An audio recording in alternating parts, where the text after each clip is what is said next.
Hello and welcome to Create Crochet with me, Rebecca. In today's video I'm going to show you how to do a 6-post cabling stitch as depicted in Not So Cute's pattern to do their braided fingerless mitts. The address of this website should be on your screen now, and this is what we're going to concentrate on here, this technique. So let's get on and make.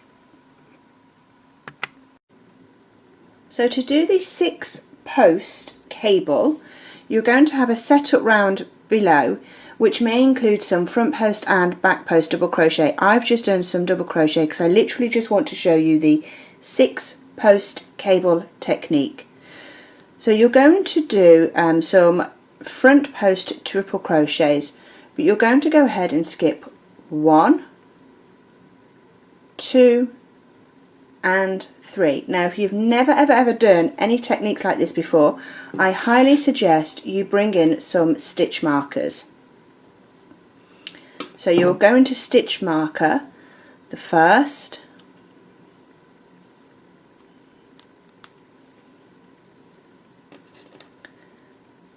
the second,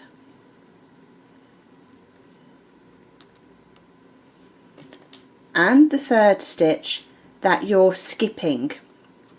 You will come back to them and you will need to see them. So that's why if you've never done this technique, I would highly recommend that you just really highlight those 3 stitches. So we move on. So the pattern says to do a front post triple crochet in the next 3 stitches after you're skipped. So that's the 4th, 5th and 6th. So yarn over twice, once and twice, leaving those alone. You're going to pull that stitch forward, yarn over and come through, yarn over, come through 2, come through 2 and then come through the last 2. And again, if you come to the next stitch there, so that's yarn over twice, in there, and do exactly the same, your front post triple crochet, and then the last stitch. Now they may tend to hide behind the one that you've just done. Just make sure it is definitely the next stitch that you're working into for your 3rd front post triple crochet after the 3 that you've skipped. So if you have a look now, those stitches should be leaning from left up to right, and you have this gap here. Now to do the 6-post cable, we're going to go in front of these stitches and come back on ourselves to do these ones.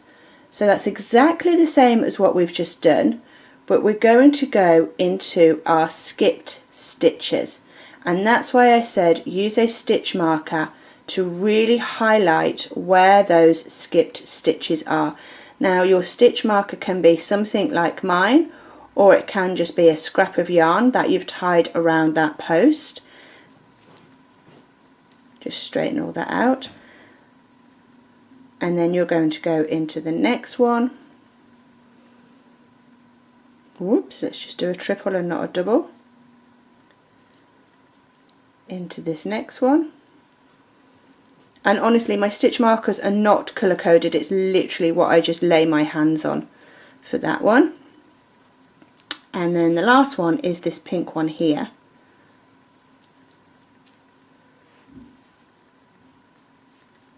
For the last triple crochet.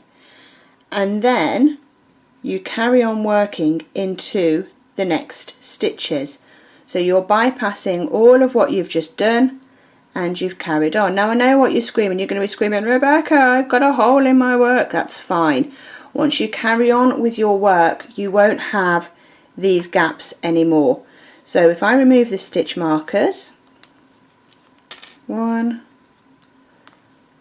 2 and 3, that's what it looks like with no stitch markers in it. You have these 3 stitches predominant to your work, and then you have these 3 stitches at the back of your work. So in a second I'm going to show you how to do it again, but with no stitch markers, just in case that confused some people. So hold fire.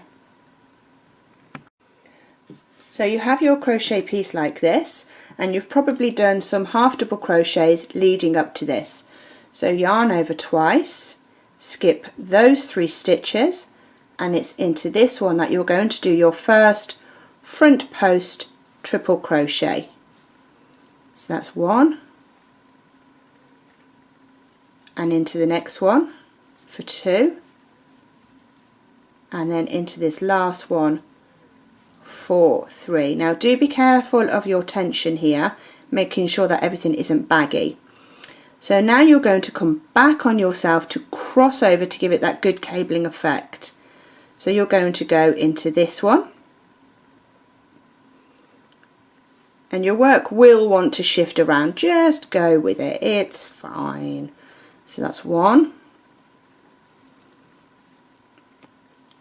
into this next one for 2,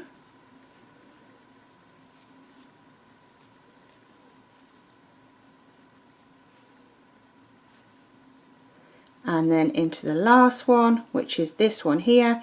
If you spread your work out, you'll be able to see he's the only one that hasn't been worked into. 4, 3, and then you carry on, making sure that you don't skip any of these ones over here. That's where I've been, so I don't need to go into the top of that one, but this is the next one that I need to work into.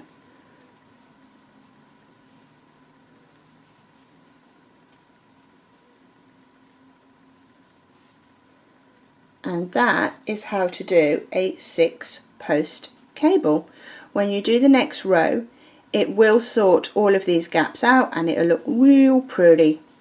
Have fun, and the next video I will be doing a 6 post reverse cable, the link of which should be on your screen right now. Thanks for watching. Bye!